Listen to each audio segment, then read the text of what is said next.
You ever grab a Pepsi, a 7-Up, or a bag of Lay's chips here in India and just wonder who's actually behind all this? Who gets that drink from a factory into literally millions of stores? Well, today, we're diving into the story of the company that makes it all happen, and the huge debate around whether it's a golden investment or a super risky bet. So here's how we're going to break it all down. First, we'll get to know this powerhouse of a company. Then we'll look at the bull case, all the reasons investors are so excited about its rocket ship growth. After that, though, we have to look at the bear case, the very real risks of flying so high so fast.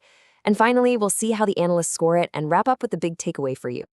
All right, first up, let's meet the company behind the can. Varun Beverages, or VBL as we'll call it. The simplest way to think about them is as PepsiCo's #1 partner, their biggest and most important bottler, not just in India, but in a bunch of other countries too. And when we talk about their scale, what does that actually mean? It means their products are in over 850,000 stores. Think about that. They're not just a manufacturer. They are a logistics and distribution machine. That network, well, that's their superpower. And here's the secret sauce to their business model. It's an exclusive franchise with PepsiCo. In the places they operate, they are the only game in town for these brands. They control the whole shebang, from the moment a product is made in the factory right up until it lands on the corner store shelf. So, as you can imagine, all of that has built an absolute engine of growth. And that brings us to our second section, the bull case. This is all about the incredible numbers that make investors sit up and take notice. So what does this rocket ship growth actually look like? When you strip away the story and just look at the hard data. Let's put some numbers on it. First, just look at their revenue.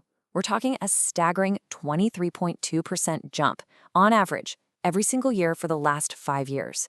That isn't just growth, that is sustained, high-speed, relentless expansion. But here's what might be even more impressive. Their profits? They grew even faster, at 28.5% a year. This tells you that as VBL gets bigger, it's also getting smarter and way more efficient. They're turning more of that revenue into pure profit. So how does that stack up against everyone else? Are those numbers actually good? Well, as you can see, VBL isn't just growing. It's absolutely leaving its industry and the entire sector in the dust. It's kind of playing in a league of its own. So to put a bow on the bull case, you've got a powerful moat protecting the business, a proven history of exceptional growth, super strong profits, and a dominant market share. It basically checks every single box you'd want in a high-quality company.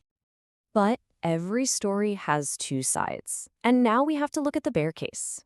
We're calling this one the price of perfection, because this is all about why some very, very smart investors are looking at this amazing company and deciding to hit the pause button. And here is the core dilemma. The company's greatest strength, that exclusive deal with PepsiCo, is also, without a doubt, its single biggest risk. Its whole world revolves around keeping that one critical relationship healthy. If anything were to ever change in that agreement, well, everything would change. The other major worry is the price of the stock. A great way to think about VBL is like a luxury sports car. The performance is incredible, it's best in class, everyone wants one, but the price tag is just sky high. And in investing, we call that price its valuation. Let's break down that premium. A key metric investors use is the price-to-earnings ratio, or PE. It basically tells you how much you're paying for each dollar of profit a company makes. VBL's PE is way up at 48.2.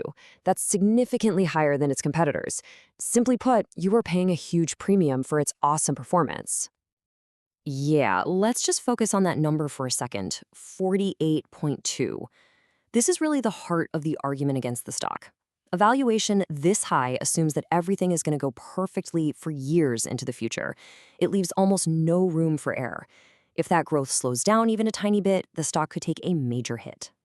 So we've got the bull case of incredible growth on one side and the bear case of a sky-high valuation on the other.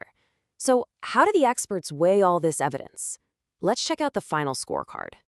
The analysis looks at 5 key areas. And you can see that financial health and growth prospects get fantastic marks. But it's that slice for valuation that gets a lower score. And that's what's keeping the overall rating from being absolutely perfect. So the final score comes in at a really strong 8.4 out of 10. And this verdict perfectly captures the dilemma we've been talking about. VBL is a high-quality company, for sure, but it's one that is trading at a very high-quality price. And that leads to the final recommendation, which is a buy, but with a very important catch, with caution. That little phrase is tied directly to the valuation risk. It's a big thumbs up for the business itself, but a clear warning about the price you have to pay for it. Okay, so let's wrap this all up with the big picture takeaway. We can really call this the investor's dilemma, because it crystallizes the tough choice you face when you look at a company like VBL. Ultimately, investing in VBL really is a balancing act. You have to weigh the incredible pros, like that powerful moat and proven growth, against the very real cons, like that sky-high price and its deep, deep dependence on a single partner. And all of this leaves us with one final crucial question to ponder. Does a nearly flawless company always make for a flawless investment, regardless of the price you have to pay? That right there is the core dilemma of Varun Beverages, and it's a question every investor has to answer for themselves.